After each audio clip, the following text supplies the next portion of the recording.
오늘 말씀의 제목은 하나님 안에서는 다 똑같아요입니다. 오늘 말씀의 제목처럼 차별에 관해 말씀을 나누려 합니다. 우리 성도님들은 얼마나 차별을 하며 어떤 차별을 받고 살고 계십니까?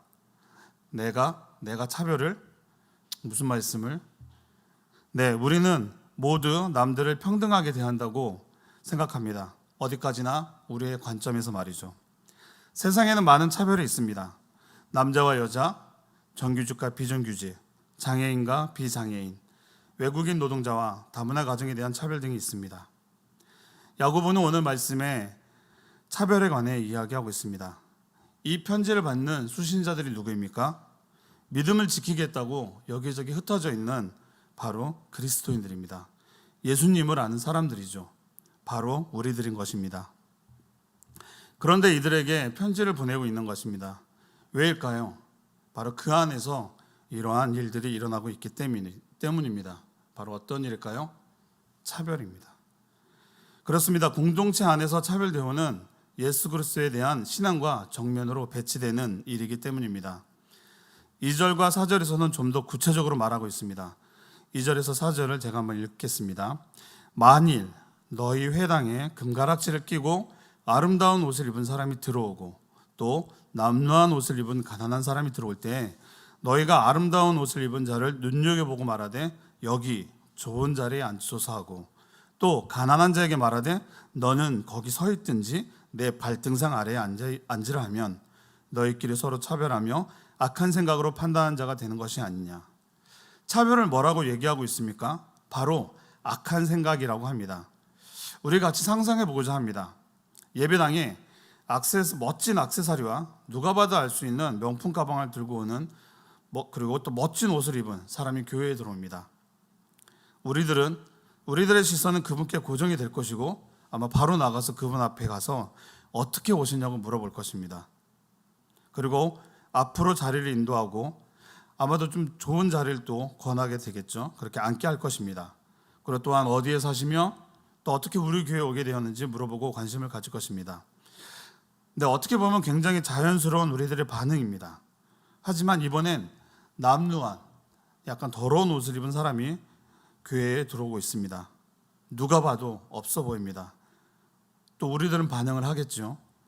그런데 아마도 앞에 들어온 사람들과는 사뭇 다른 반응을 하고 있는 것 같습니다. 조금 전에는 바로 반응을 했지만 이번에는 눈치 게임을 합니다. 누가 먼저 가서 누군지 알아보라고. 그러다 어떠한 분이 용기 내서 다가가서 물어봅니다. 어떻게 오셨나요? 또 혹여나 머뭇거린다면 답을 듣기도 전에 오늘은 구제하는 날이 아니니 평일에 오시라고 말할 수도 있습니다.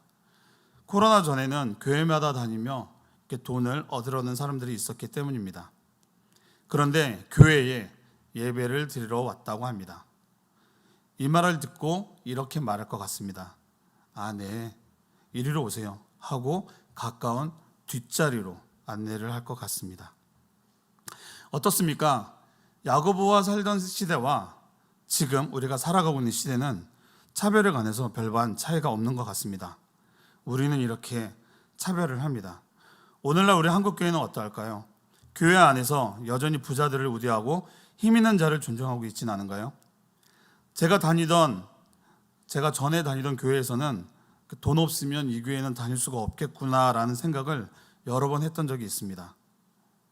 한국 교회 안에서는 물질 만능주의는 예수 그리스도의 가르침에도 불구하고 여전히 물질 우선순위로 정해진다는 것이 마음이 아픕니다.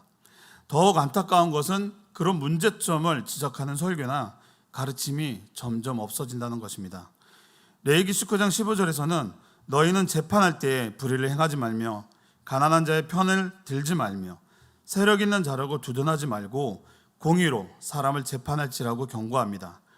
로마서 2장 11절에는 이는 하나님께서 외모로 사람을 취하지 아니하심이라 라고 말씀하고 있습니다. 제가 예전에 외환서류 운송 일을 할 때 남대문 시장에 있는 국민은행 남대문 지점을 담당했을 때의 일입니다. 어느 날은 은행 마감 시간이 다 되어 문을 닫으려고 할 때 어떤 허름한 잠바를 입은 노인이 들어오고 있었습니다. 은행 안에는 대기자들도 있었고 당연히 마감 시간이라서 안 될 것 같습니다 라고 얘기하고 돌려보낼 줄 알았는데 갑자기 안에서 부지점장님이 은행대리와 함께 뛰어나오는 것이었습니다. 나와서 그분을 모시고 부지점장실로 모시고 들어가는 것이었습니다.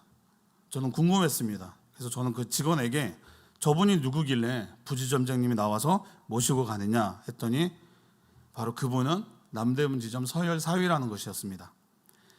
그 은행의 저금한 금액이 네 번째로 많은 사람이었습니다. 그래서 남대문지점 네 번째는 웬만한 지점의 1등과 맞먹는 금액을 보유하고 있다고 합니다.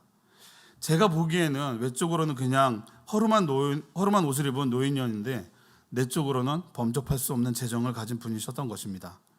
이렇게 외적인 것으로 판단하지 말아야 하는 것입니다. 또 요즘 이슈가 되고 있는 장애인 차별 시위도 직장에 출근할 때 좀 어려움이 있기는 하지만 그래도 그분들의 입장에서 조금만 바라봐야 문제 해결을 할 수 있지 않을까도 생각해 봅니다. 지금까지는 외적인 차별을 보았다면 내적인, 영적인 차별은 없을까요? 교회 안에서는 성경 통독수나 금식을 가지고 그들의 영적인 판단을 합니다. 그리고 마치 본인보다 성경 통독수가 적거나 또 기도를 한 횟수를 가지고 다른 사람들의 영적인 판단을 하는 것입니다. 또한 기존에 있던 성도들이 새로운 성도들을 처음 신앙생활을 하는 새로운 성도들이 오게 되면 무언가를 가르쳐 줄 때 우월감을 가지고 가르쳐 준다고 합니다. 나는 지금 금식도 하고 있고 기도도 많이 하고 성령 충만해 하며 그렇지 못한 사람들을 또 내려다보곤 합니다.